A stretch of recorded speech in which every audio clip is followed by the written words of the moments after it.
Bonjour à tous, on se retrouve sur le cinquième vidéo, la cinquième partie des tisseurs d'orage. Et, euh, et on retrouve notre bon nain, mauvais au combat, mais il est bon. Où on venait donc on était à l'ouest, au-delà de la colline, on avait trouvé une forteresse, un homme se faisait attaquer. On est parti à sa rencontre, on avait fait une torche, histoire de nous aider un petit peu, qu'on a oublié la moitié du combat, ce qui aurait quand même pas mal changé les choses. Fait qu'on se retrouve maintenant, aujourd'hui, à seulement 2 points de vie, parce qu'on a oublié notre torche.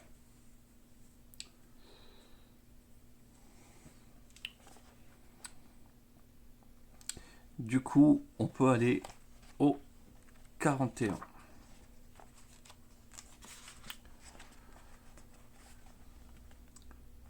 Forteresse en ruine. Tiens, on va d'ailleurs le noter immédiatement. C'est la forteresse en ruine. Ah, je vais faire une petite pause. Ouais. Désolé, il y avait un petit coup de fil. On en était que oui, c'est bon. Donc j'ai marqué la forteresse en ruine. Donc on allait au 41.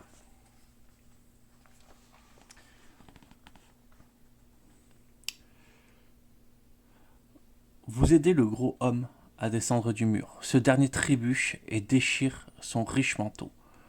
Je ne sais pas comment te remercier, brave guerrier, s'écrie-t-il, enjoué, quoi encore choqué. Je rentrais justement du Cusculum à Noren, quand l'équipage de mon voilier des neiges s'est mutiné. Nous transportions des plus onéreuses fourrures de renard polaires, et ces sauvages m'ont jeté hors du navire, au beau milieu nulle part. Ce sauvage, Angrim le voyou, je l'avais embauché pour me protéger, et c'est lui qui a déclenché la mutinerie. Tu te rends compte? Quel sauvage! Pardon, bien sûr, s'écrie l'homme, en frappant le crâne plat de la main. Permettez-moi de me présenter. Je suis Alceste le marchand, dit-il en s'inclinant bien bas. Vous, vous rendez son salut et vous vous présentez. Comment se fait-il que tu ne t'es pas dépouillé de ta vie en même temps que tes biens? Demandez-vous intrigué. Agrim est fort suspicieux, superstitieux, comme tous les autres sales orques, en fait. Alceste, en crachant tout droit sur sa propre chaussure, Burke. En fait, j'ai invoqué le dieu Loki et il m'a parné, en espérant probablement que je ferais dévorer par les loups. Ça serait très certainement arrivé si tu n'étais pas venu à l'aide. Laisse-moi te remercier. Alceste tire une lourde besace de sa poche intérieure. Vous acceptez la récompense? Oui. 43. Merci monseigneur, j'accepte volontiers ce don généreux de votre part. La besace contient 100 couronnes. Ajoutez-le à votre inventaire. Alistair semble satisfait. Il vous demande si vous voulez bien l'accompagner jusqu'à Ulgar. Oui, oui, oui. J'ai 2 points de vie. Alors déjà, on prend les 100 pièces d'or.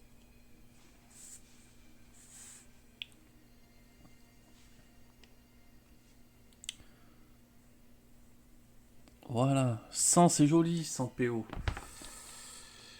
Et on accepte, on se rend à 2.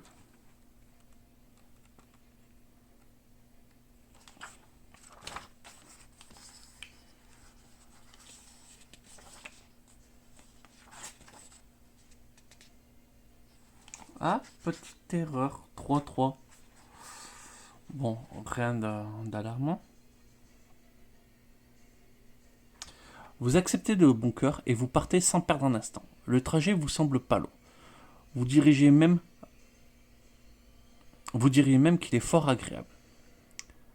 Alceste vous parle des pays lointains qu'il a visités pendant ses nombreux voyages et vous lui rendez l'appareil. Le marchand connaît le nord comme sa poche et a choisi la route la plus sûre, là où les meutes de loups ne s'aventureraient que rarement. Vous passez la nuit près d'un feu de camp sans aucune mauvaise surprise. En fait, vous arrivez à Edgar, Alistair vous remercie encore une fois de l'avoir accompagné et se dirige vers l'auberge. Que faire ensuite? 143.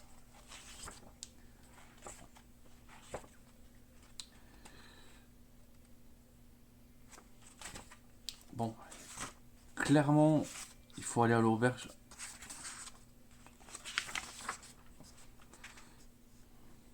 Au médecin.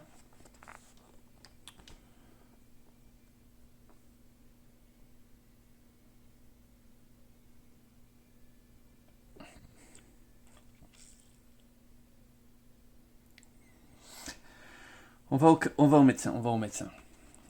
On a 2 points de vie.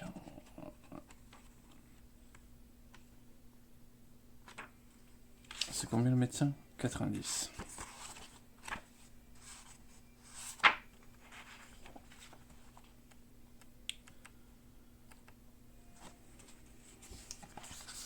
Le médecin. Vous poussez une porte grinçante. Devant vous, vous voyez un cabinet de remèdes rempli de livres. Des tomes épais trônent sur les étagères, gisent au sol et sont empilés sur le bureau près duquel est assis un homme vêtu d'une longue robe. Il griffonne quelque chose, la mine sombre, à tout son ouvrage. Toutefois, à votre vue, son visage illumine. Bienvenue, bienvenue, valeureux guerrier. Asseyez-vous, monseigneur.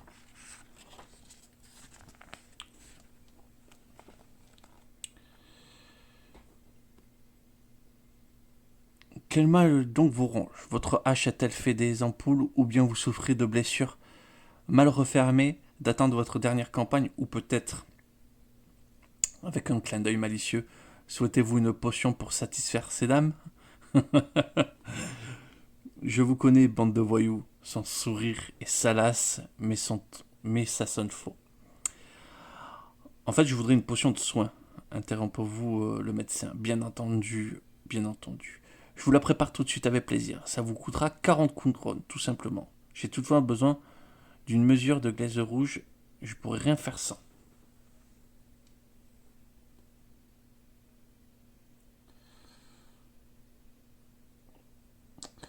Euh...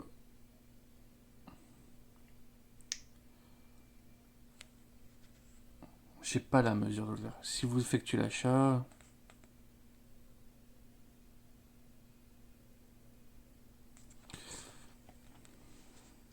Si vous possédez une mesure de glaise rouge à la somme demandée, le médecin prépare une fiole de sol que pourrait...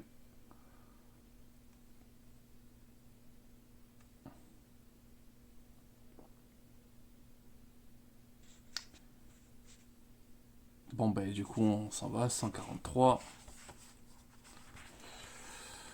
Oh, ben on va à la taverne, à l'auberge, 53. Il va falloir qu'on se soigne.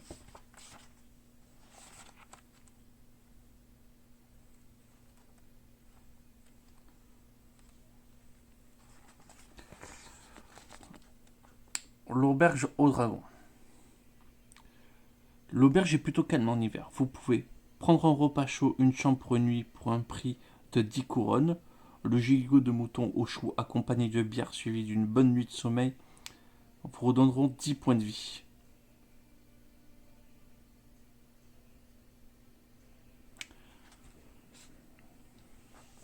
Ben on va faire ça.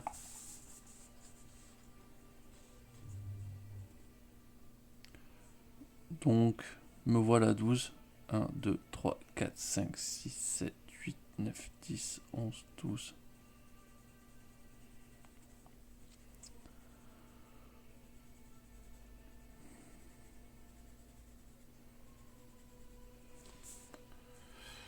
Voilà, me voilà 12 points de vie.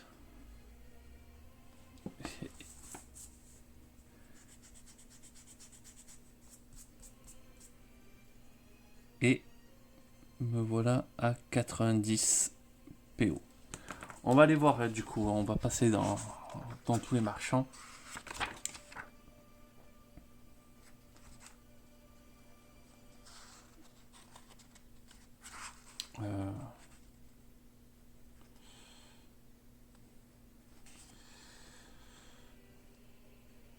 Donc, écoutez les ragots.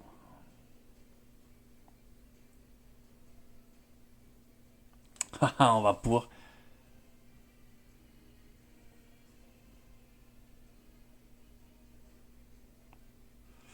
Si pendant votre partie vous n'avez pas encore rencontré l'ogre prénommé Gros Bulbac, vous pouvez aussi jouer aux cartes. 78. On va jouer aux cartes.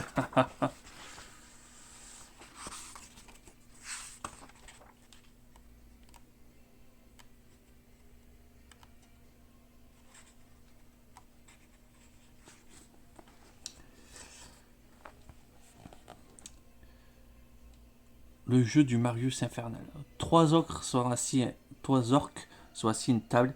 Ils traînent dans l'auberge le temps que l'hiver passe, découvrant leur croc jauni et lançant un juron de temps à autre, ils dilapident leur solde en jouant au Marius infernal.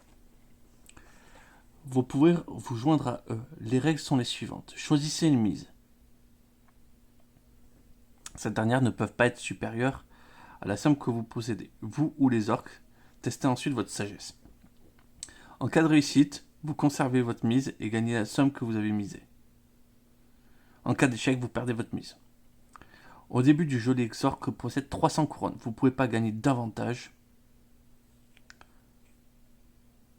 À chaque partie, notez bien la somme qui reste aux orques. Si vous disposez de votre propre jeu, passez le paragraphe correspondant au numéro inscrit sur la boîte de jeu. On va aller à 212.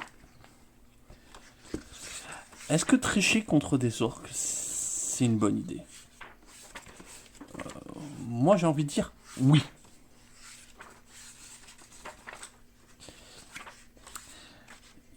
Dans le film Donjons et Dragons, qui est mauvais à souhait, mais il y a une phrase qui m'a toujours marqué. Il y en a qui sont dans le besoin, il y en a qui sont riches. Nous, on a besoin d'être riches.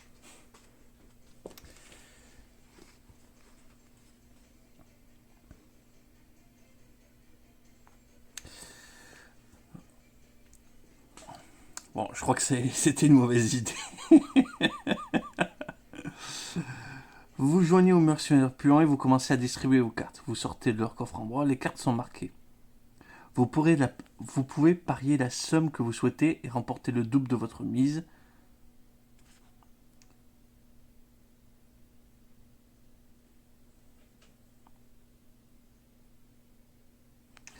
Tandis que vous ramassez vos gains, l'une des créatures ouvre la gueule, montre ses crocs, découlinant de bave. D'un geste puissant, elle plante son couteau à la lame tordue dans la table. Allez les gars, le nain nous a arnaqués. Allez les frangins.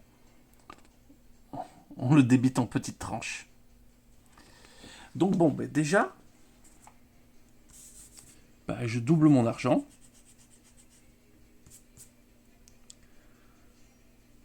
Donc 180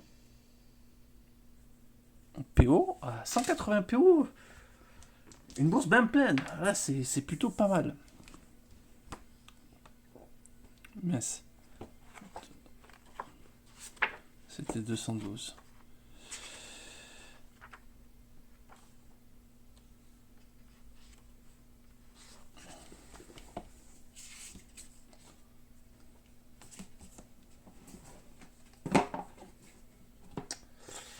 Mais je vais devoir affronter 3 orques.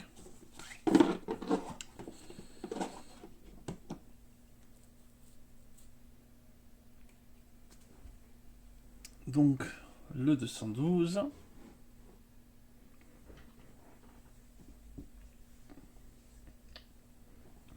J'aurais peut-être dû jouer un petit peu avant pour vraiment les dépouiller, sachant que j'ai une bonne sagesse. Les jouets à coût de 50, j'aurais pu finir à 390. Mais bon. C'est le jeu, c'est le jeu. Alors, les 3 orques.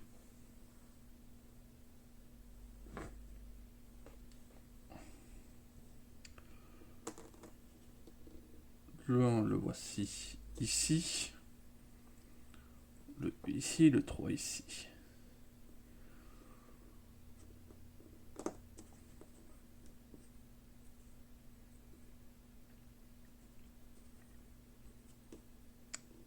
Ça me paraît du infranchissable. Alors, il est où mon nain? J'ai perdu mon nain. Voilà. Pardon. On peut même plus faire une belle partie de cartes tranquillement sans se faire agresser par des orques. Tout se perd, ma petite dame. 1, 2, 3, 4, 5, 6, 7, 8, 8, 8 et 7.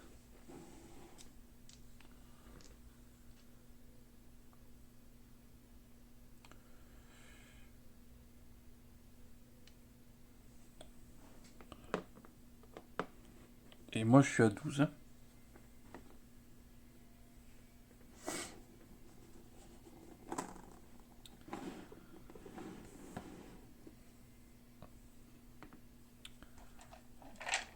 Hop.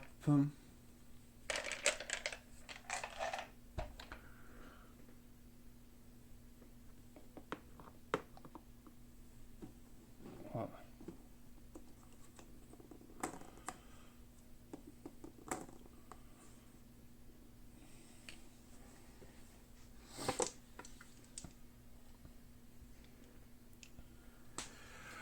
On va commencer le combat.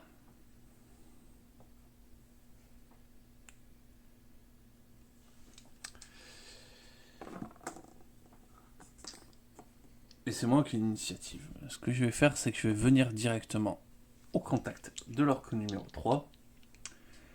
Sachant que j'ai 7 en dextérité et que lui n'a que 5.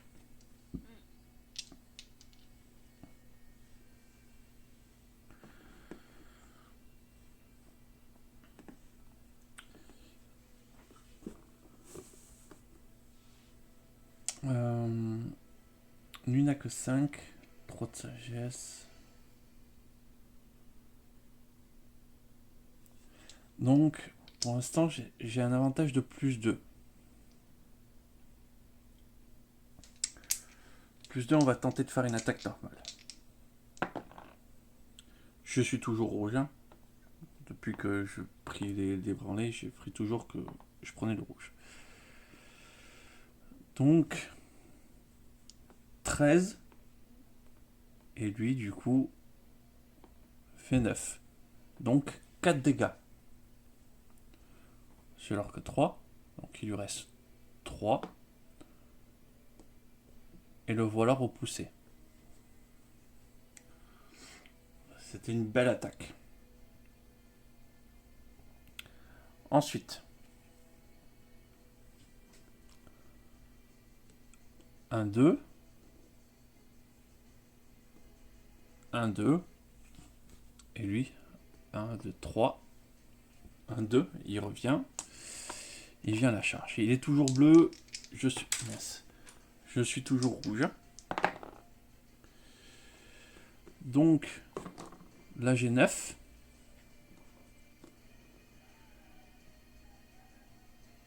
Et lui aussi a 9. Donc, il me touche, mais ça fait 0. À moi. Je vais lui faire une attaque surnoise. Ah non, non. Mince. Il a un coefficient d'armure et un coefficient d'arme de 1. Donc ça veut dire que lui, il était à 4. Ce point de vie. Voilà. Dans leur stats.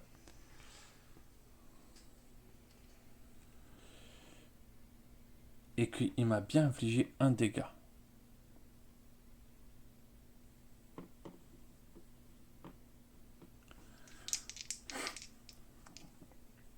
On va essayer d'attaquer encore.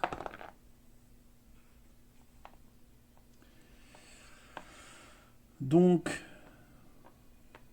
13 et lui 9. Donc 4, il prend 3. Il lui reste un point de vie.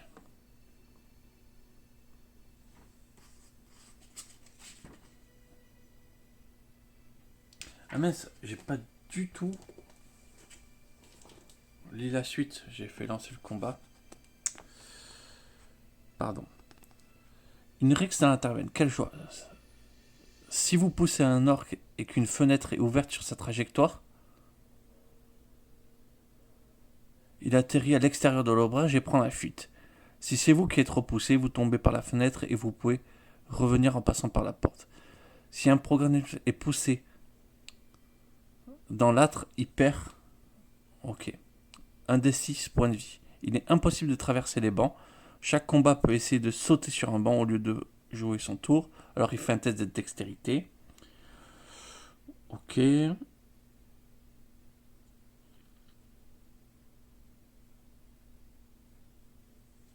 Les personnages qui se retrouvent sur un banc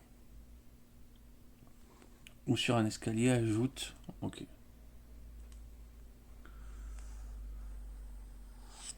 Donc du coup, lui.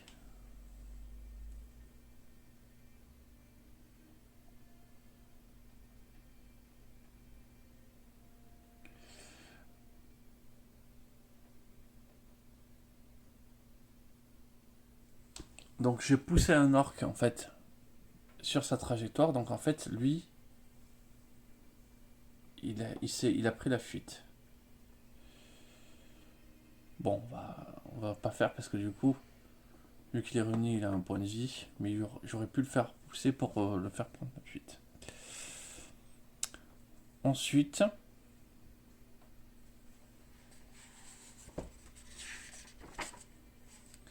bah ça c'était mon attaque. Il vient, bah, du coup il va essayer de monter sur la table. 10. Il n'y arrive pas. Donc, il perd 2 points de vie. Donc, hop. Lui continue de faire le tour. 1, 2.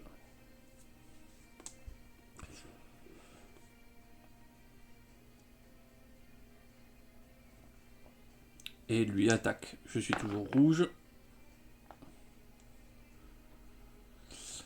Me voilà à 12. Lui, le voilà à 7. Donc, il meurt.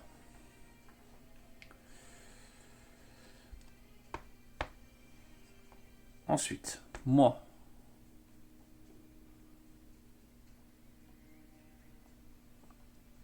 Je viens ici. Je me déplace de 2. Il n'y a pas une charge aussi comme compétence. Ça pourrait être intéressant si... Lors d'une attaque, porter une attaque directe après avoir fait un déplacement au moins de 2 cases en ligne droite, il bénéficie d'un bonus de charge de plus en résultat de son jet d'attaque. C'est pas un dégât supplémentaire, mais c'est plus en jet d'attaque. Je suis toujours rouge. Donc on fait tous les deux.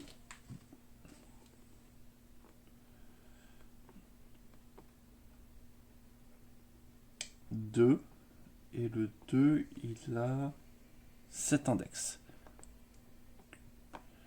Comment donc je le touche, mais je lui fais rien.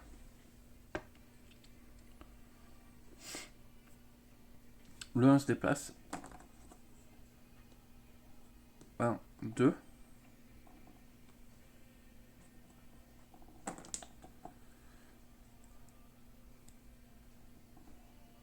Et le 2 attaque. Donc, je fais 11. Il fait 10. Mais il a un modificateur d'armure de plus 1. Donc, il se passe rien. À moi. Sachant qu'il a 8 points de vie, on va encore tenter de l'attaquer. Ah, ça va peut-être être intéressant. 3 de différence, donc je fais 2 dégâts. Donc je le pousse pas dans le feu.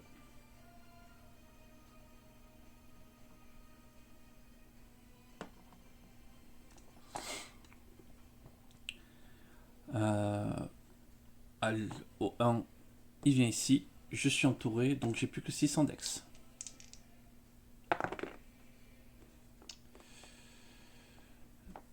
Donc, le voilà à 10.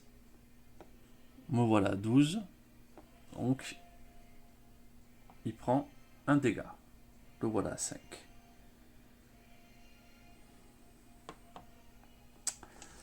Il va vraiment falloir que j'achète armure. Hein.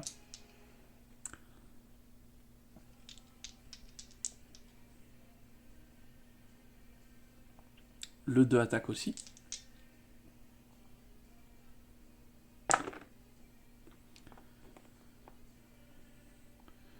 Donc me voilà à 8. Et lui, le voilà à 11. Donc je prends 3.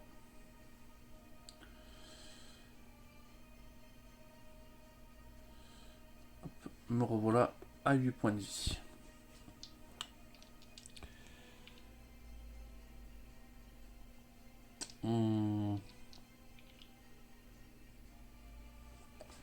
Est-ce qu'on a le droit de se déplacer?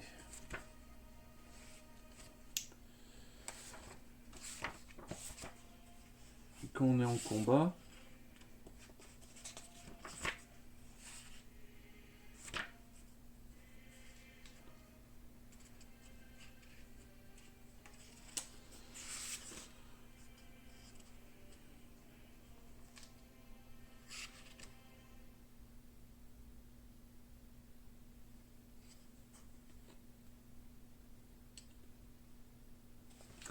On a le droit de se déplacer. Ok. Même si on a des ennemis adjacents.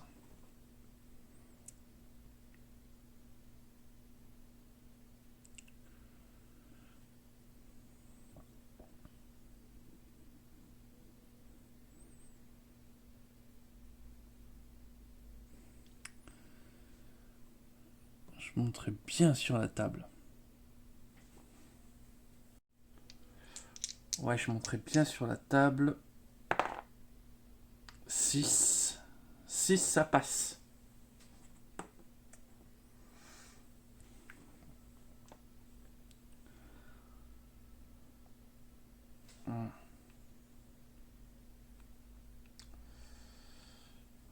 Je suis monté sur la table. Je compte comme un déplacement. J'en fais un autre.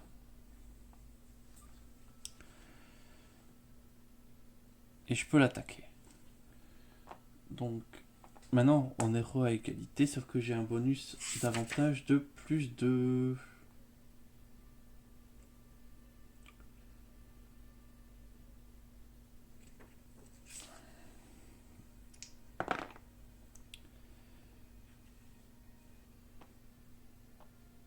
Donc, hop. Mais je prends quand même une claque. Parce que lui, il est à 6. Donc, il est à 13.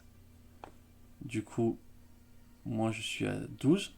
Donc, il passe de 1. Il a un coefficient d'arme de 1. Donc, hop. Me voilà passé à 7. Point de vie. Lui, il attaque. Là, égalité. Donc, il prend un point de vie. On va passer à 4.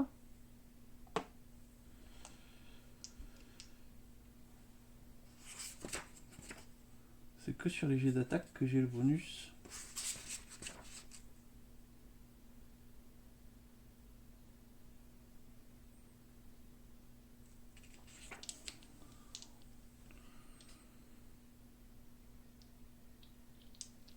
Ok. Donc, lui, c'était place ici. Est-ce qu'il tente de monter sur la table? Bah oui, il va tenter de monter sur la table. Il réussit. Il peut attaquer. Bon, lui, on va pas compter. Donc, on est à égalité. Maintenant que je suis quand même entouré, j'ai un malus, donc Donc lui, c'est 13, moi c'est 10, donc je prends 4 dégâts. Ça me repousse. Me voilà 3 points de vie.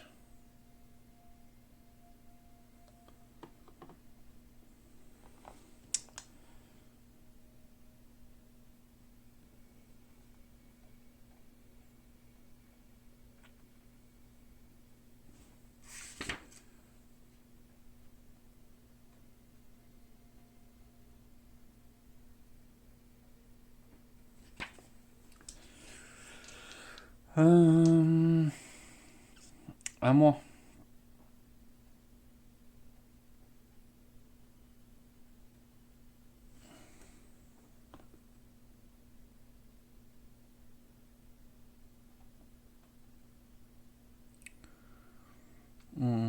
Qu'est-ce qu'on pourrait faire?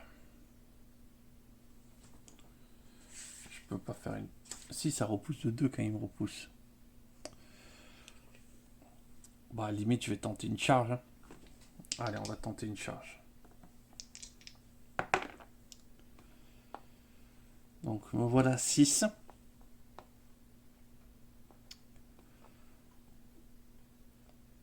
Donc,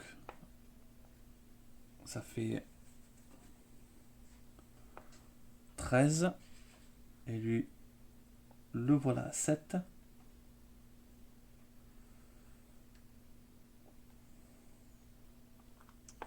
11. Donc, j'inflige 1 point de vie. Au numéro 5. Ah, il va me falloir un peu de chance là quand même.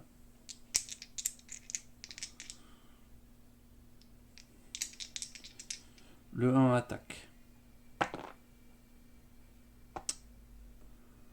J'ai plus 2.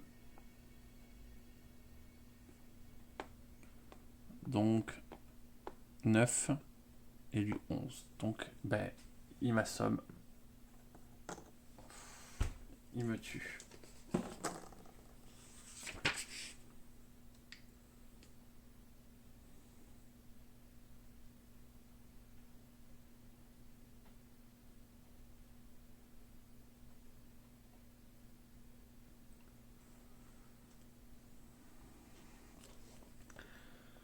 Donc j'ai perdu. Donc les cartes elles sont tachées de sang. Je peux plus m'en servir.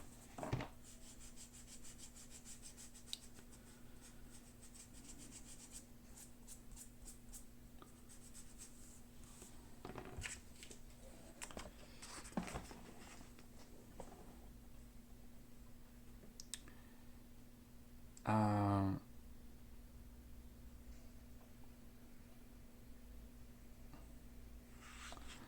225.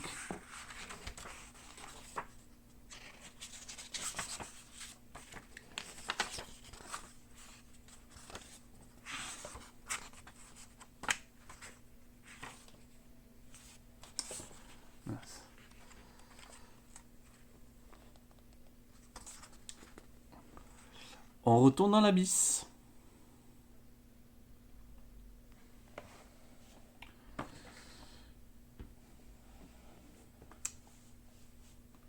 Alors, on jette le dé. 2. Donc on dit l'alcôve.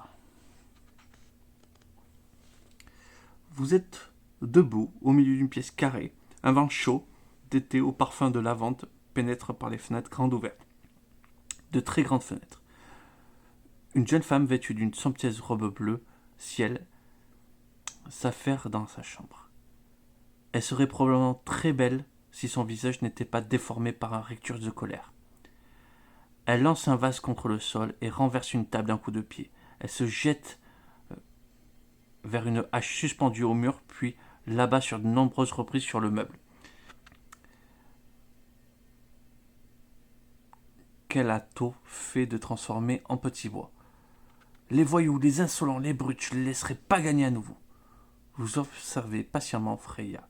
D'un mouvement, la hache qui se fiche dans le mur de Mélèze et se tourne vers vous. Écoute, Timin, tu t'es laissé tuer, ce qui veut dire que j'ai perdu mon pari contre les autres dieux. Or, je déteste vraiment perdre. Je déteste tellement ça que je vais briser toutes les règles et faire reculer un peu le temps et le renvoyer. N'oublie pas que le dernier événement n'a jamais eu lieu. Il ne t'avise plus de te montrer mort à nouveau devant moi, car je ne réponds plus de rien. Vous sentez vos forces vous revenir, vos points de vie remontent à 20, la pièce disparaît sur vos yeux ébahis. Un instant plus tard, vous vous retrouvez en 92.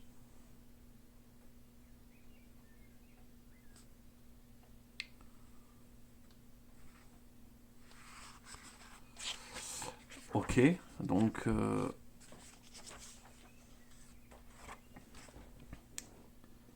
ça va. J'ai encore une chance.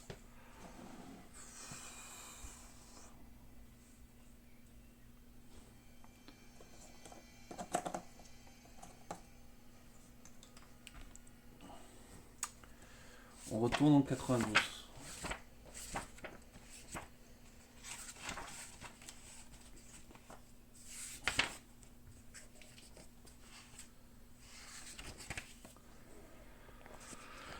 Hop. Nous voilà retourner à la croisée.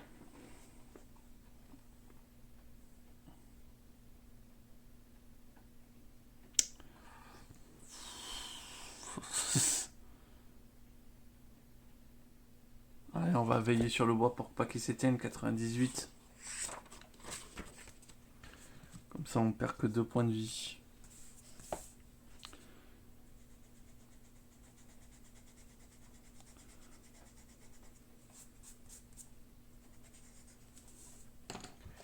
Bon, faut acheter une arme, hein. Une armure, il faut acheter des choses là.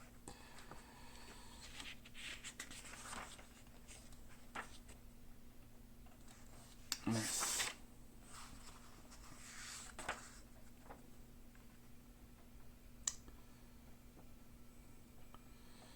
On va à 98. Voilà. Donc, on lance un dé. 5. 95. Rien ne s'est passé.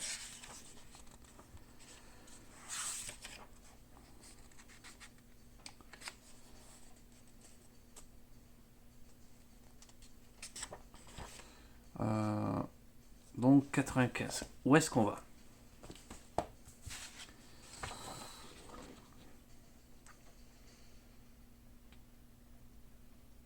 Bon, on va au sud.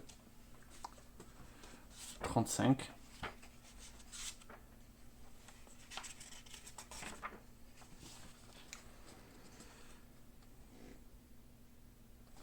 En route vers le nord, vous quittez la ville par la porte nord.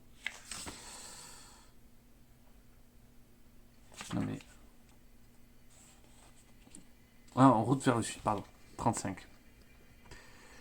Vous arrêtez un instant, le temps de réajuster votre équipement sur votre dos. Vous réalisez que vous avez parcouru beaucoup de chemin. Vous trouvez environ une journée du garde. Vous avez hâte de prendre un repas chaud à l'auberge et d'échanger les dernières nouvelles. Vous continuez votre route en vous reposant brièvement de temps en temps. Et on retourne à 143.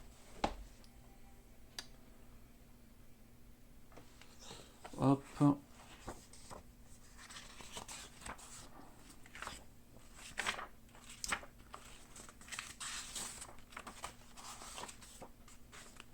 Bon. On va à l'armurier. 120.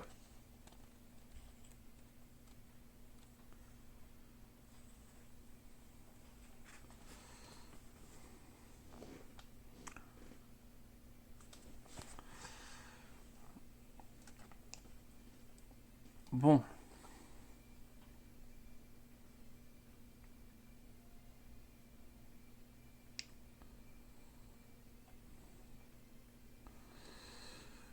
Est-ce qu'on peut se faire vraiment plaisir?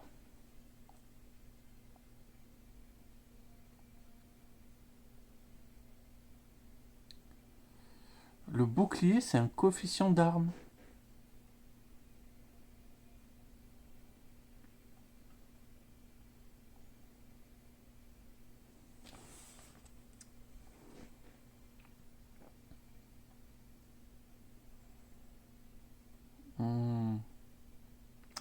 70. Bon, on va lire déjà. Avant de regarder.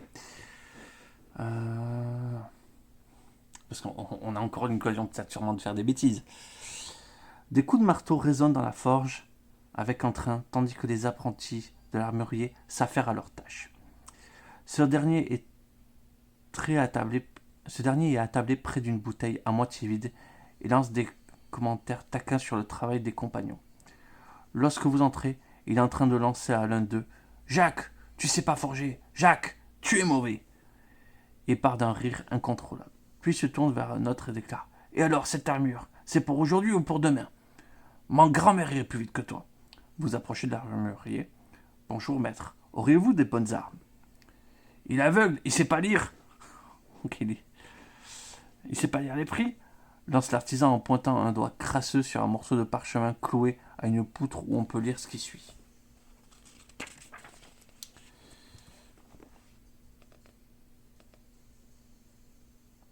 Si vous possédez la somme nécessaire, vous pouvez acheter quelque chose. Si vous possédez une mesure de glaise rouge, vous pouvez lui demander de fabriquer une dague en alliage spécial qui restera invisible face au sort de détection d'armes. Ce service onéreux coûte 100 couronnes. On va rien acheter tout de suite, maintenant que je sais que c'est tranquille chez lui. Donc on va voir l'autre, on va aller voir les marchands. On va faire un petit tour des marchands. Ça va être important là. De savoir comment on dépense non que 190 pièces d'or parce que j'aurais pu être plus malin.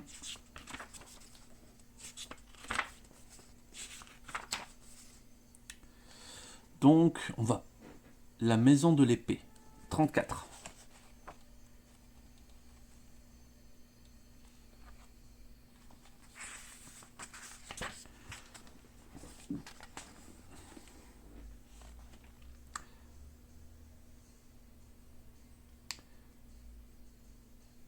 La maison de l'épée appartenait à l'ancien mercenaire Frédéric Van Hesse. Il y enseigne les arts de combat à l'aide de différentes armes. Compte tenu de ses tarifs élevés, le gros de sa clientèle est constitué d'aristocrates prêts sérieusement à dépenser pour en apprendre plus sur l'escrime et acquérir de nouvelles compétences. Vous lui demandez s'il a du travail pour vous. Je ne cherche pas d'instructeur pour le moment, mais vous pouvez servir de partenaire d'entraînement à ces abrutis d'aristocrates. Pour faire court, tu te laisses te roster contre de l'argent. Si ça te va, je t'embauche pour une journée complète au combat au bâton, la matraque et la lance. Ça sera pas la meilleure journée de ta vie, mais je te paye 10 couronnes. Ce n'est pas ce qui est le plus facile pour gagner sa vie, mais il n'y a pas toujours le chien.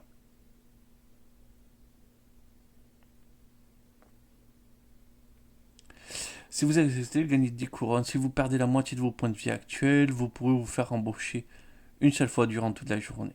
Si ça vous convient, ajoutez la somme convenue à l'inventaire.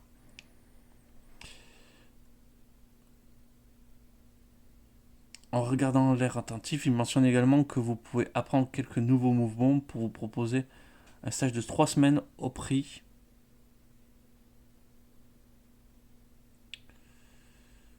pour augmenter ma dextérité. Ouais, donc non, ok. Donc ça, c'est pour booster sa compétence dextérité. Ce qui est toujours pratique, hein. Même vital, en fait, vu le jeu. 143, ok.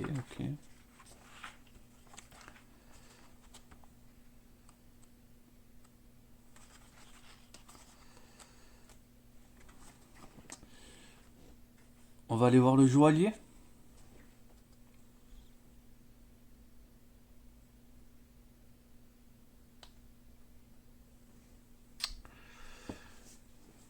J'ai 190, on va dépenser vraiment notre argent. Hein. Mais 200.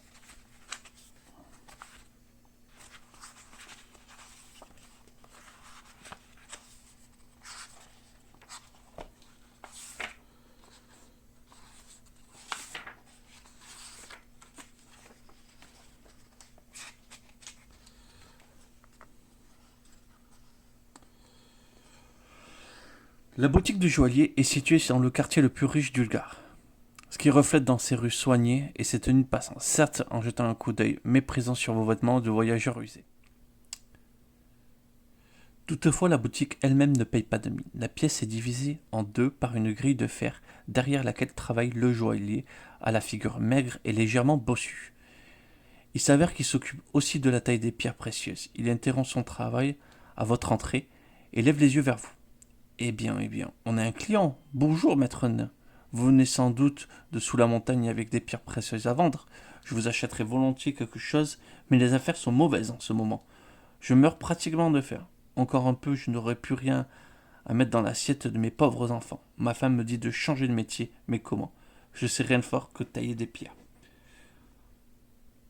Vous observez le maigrichon admiratif de son jeu d'acteur. Non, on n'a pas de pierre à lui vendre, donc...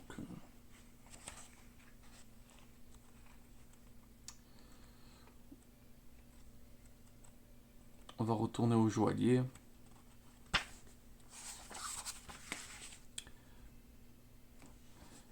Donc, non, on va retourner chez l'armurier, 120.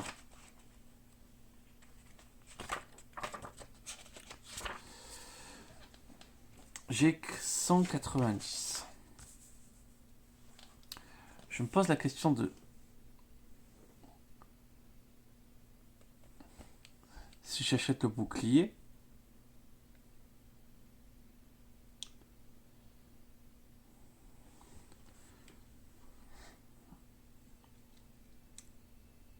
Ça me donne un coefficient d'arme.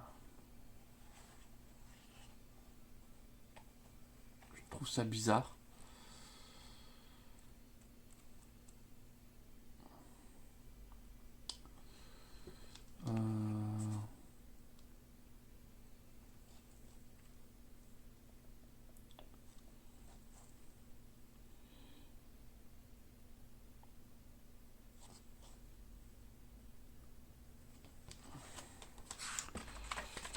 Faudra peut-être que je regarde le PDF en anglais pour poser des questions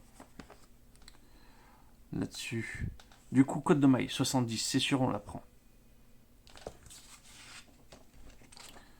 Donc, ça veut dire qu'il nous reste 110. On prend la hache à double tranchant.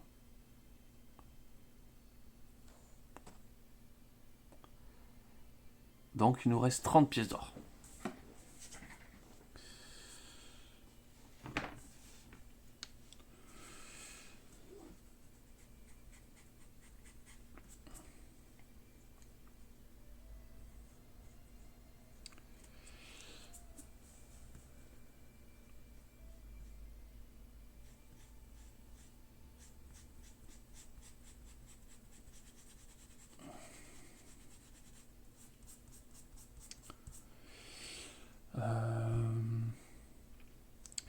Donc, 30 pièces d'or. Et du coup, on a H à double tranchant.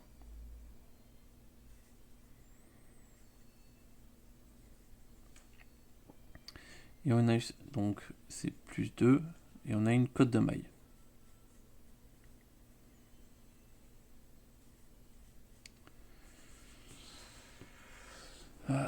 J'espère qu'avec ça, déjà, ça va pouvoir mieux se passer.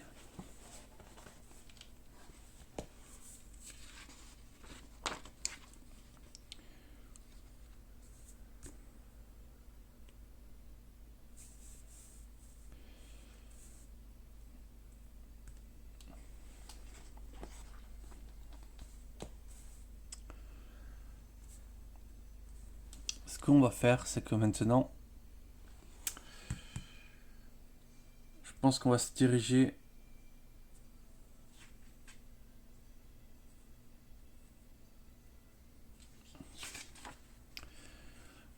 vers la forteresse qui était à l'est. On va retourner à l'est et on va se diriger vers la forteresse. Je fais juste une petite pause, reviens. Alors, bon, On va, on va repartir vers le nord. Et du coup, ouais, effectivement, on va prendre la forêt d'épines et la forteresse. Parce que 2 orques, maintenant, je pense que je vais pouvoir les affronter. Avec un magicien, bon, je suis plutôt un peu mieux équipé. Donc,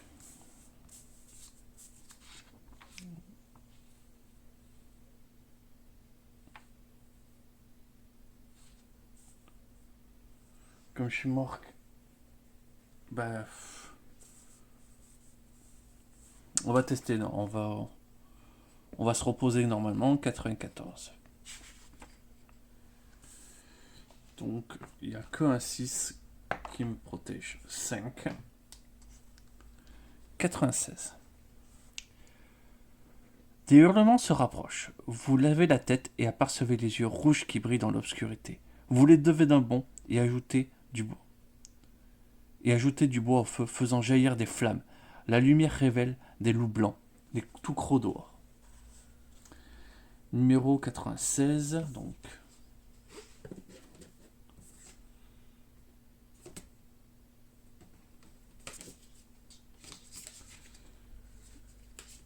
On prépare le terrain. Numéro 96.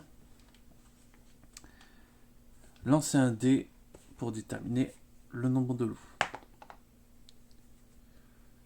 3 loups. Ah oui, quand même. Dans le cercle de lumière jeté par votre feu de camp, les loups ont une vitesse de 1 et vous de 2. Dans l'obscurité, ont une vitesse de 2 et vous de 1.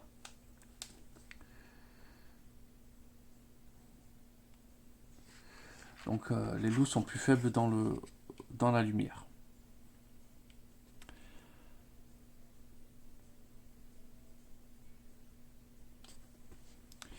Après chaque manche que vous remportez, les loups tenteront de vous éloigner du feu de camp. Testez la dextérité du loup. Ok.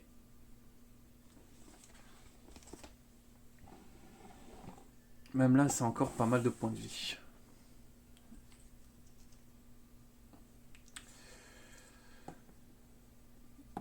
Ici.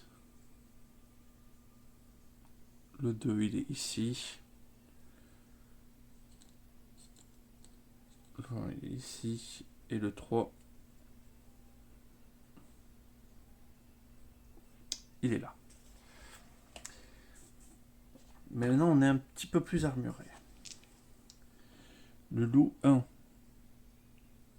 il a 1, 2, 3, 4, 5, 6, 7, 8 points de vie. Et là, c'est 7. Et 7 aussi. Sachant que moi, je suis à 18.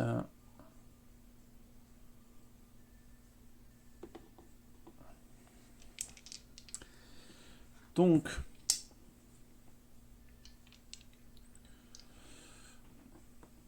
moi qui me déplace, je me déplace ici. Le loup 1, il a une vitesse de 2, il vient ici.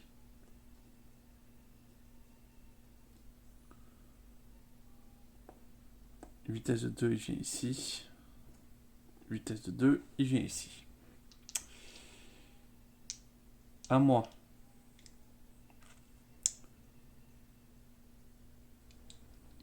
Volontairement, je ne me déplace pas. Je les attends. Le loup 1 vient. Je suis toujours rouge. M'attaque. On a tous les deux une dextérité de 7. Donc, 2 dégâts. Et mon arme fait 2 dégâts supplémentaires. Donc, hop, il passe à 4. Ensuite, le loup... même 5, parce qu'il est dans la lumière. Donc il passe à 3.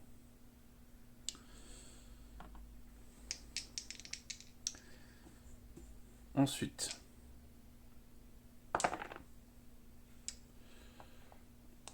donc, lui, j'ai ici. Il met moins 1 de dextérité. Donc, ce qui fait passer à 6 comme lui. Donc, 3 différences. Il prend 5. Et moins 1, 6, parce qu'il est dans la lumière. Donc, il lui reste un point de vie.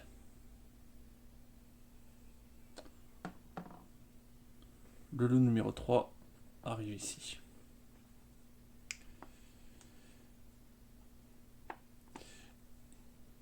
On va faire un test de dextérité du loup pour essayer de m'éloigner du feu de camp.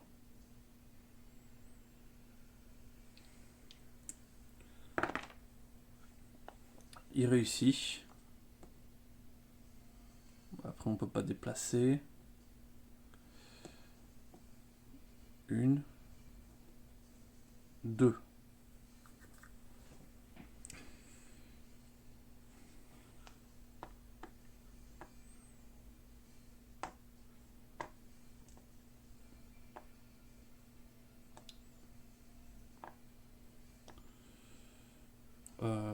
Ok. Donc, sachez que là, ils sont dans l'obscurité, donc ils ont un bonus.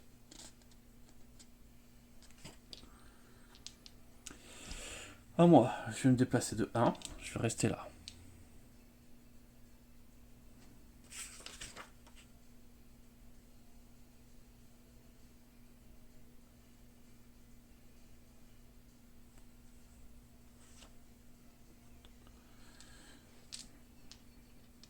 Le loup vient 1, il vient ici. Donc il est dans l'obscurité, moi je suis dans la lumière, donc c'est neutre.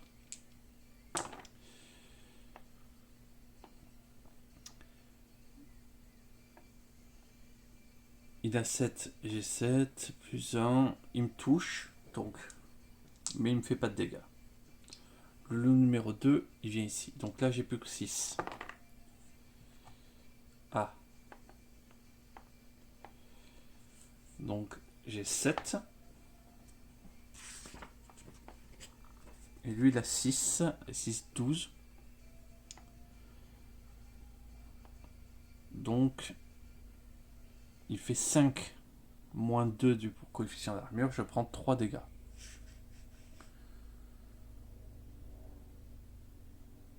Hop, me voilà 15.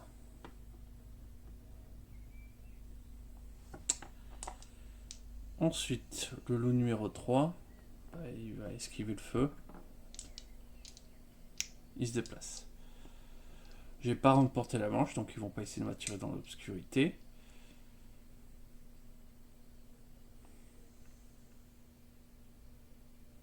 Ah, un de moins, c'est parce qu'il était dans la lumière, lui. 16.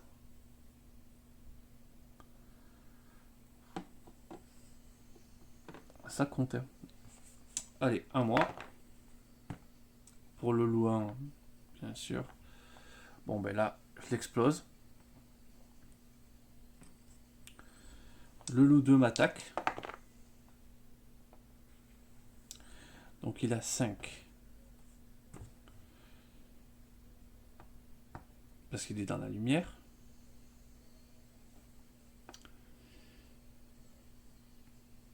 Donc ça lui fait 11. Moi 7, 8, 9. Donc 2, je prends pas de dégâts. Le loup numéro 3 vient ici, il attaque. J'ai 6, mais il est dans la lumière, donc ça fait 10. Et moi, ça fait 10. On ferait. Ah ben ça va un petit peu mieux quand même. Je prends des dégâts, mais on attaque le loup numéro 2.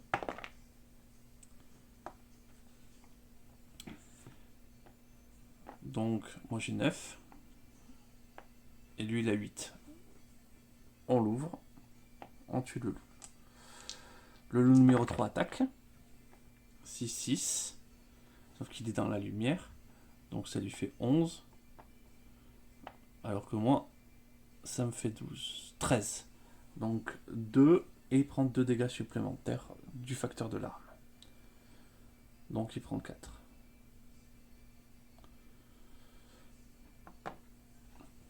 À moi. Alors là, j'ai remporté le combat, donc il m'attire dans l'obscurité.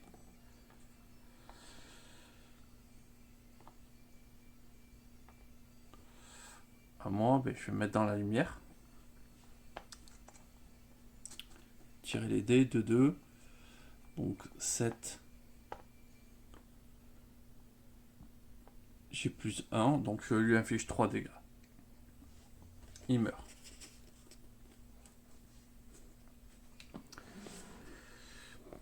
Vous voyez qu'elle est loup, vous asseyez près du feu exténué en sueur, et vous vous emmitouflez à nouveau dans votre fourrure douce.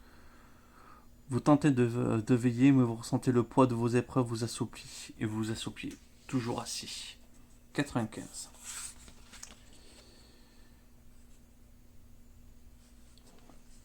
On va partir à l'est, donc 124.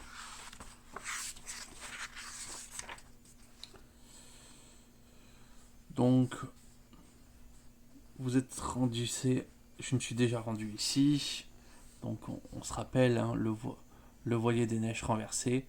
Et on en a pris un petit peu plus, du coup, sur le voilier des neiges. Le marchand qu'on a sauvé de l'autre côté, c'est lui qui a eu mandaté ce bateau.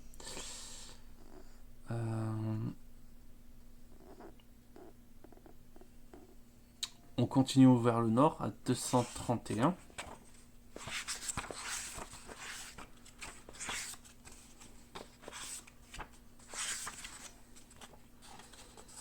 Hop.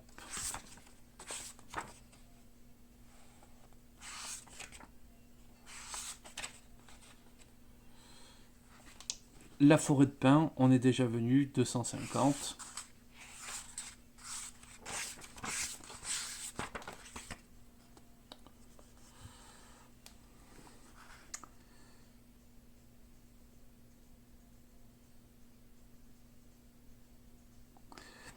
Vous saisissez une branche enflammée et la levez au-dessus de votre tête. Vous entendez un animal paniquer d'égaré. Un loup ou un renard se faufiler probablement vers vous. Mais pris de peur, il s'enfuit. Vous passez le reste de la nuit à dormir paisiblement. Le matin, vous devez prendre une décision. Et bien, on continue vers le nord à 235.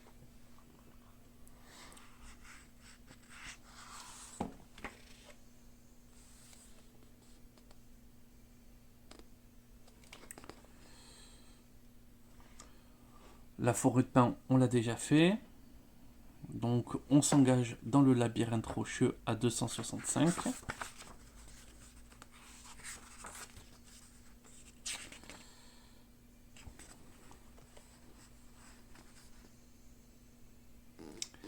Et là, on décide.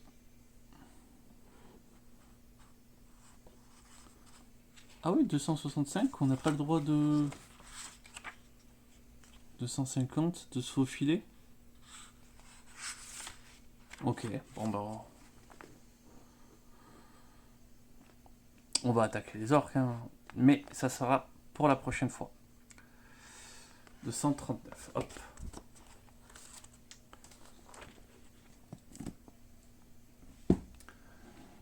Voilà, donc il se passe pas mal de choses, hein.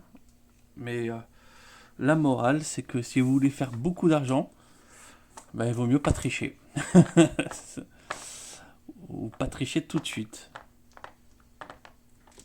Pour pouvoir les dépouiller vraiment à fond, les orques. Comme ça, après, on s'achète du beau matos, on a une grosse dextérité, et on domine les combats de long en large. Bon. Prochaine fois, je pense que vraiment, je prends... pas grave, mais je prends sagesse 6. C'est mieux que dextérité 6, quoi. Bon, on coupe là. Je vous remercie d'avoir regardé. Je vous souhaite une excellente journée. Je vous dis à très vite.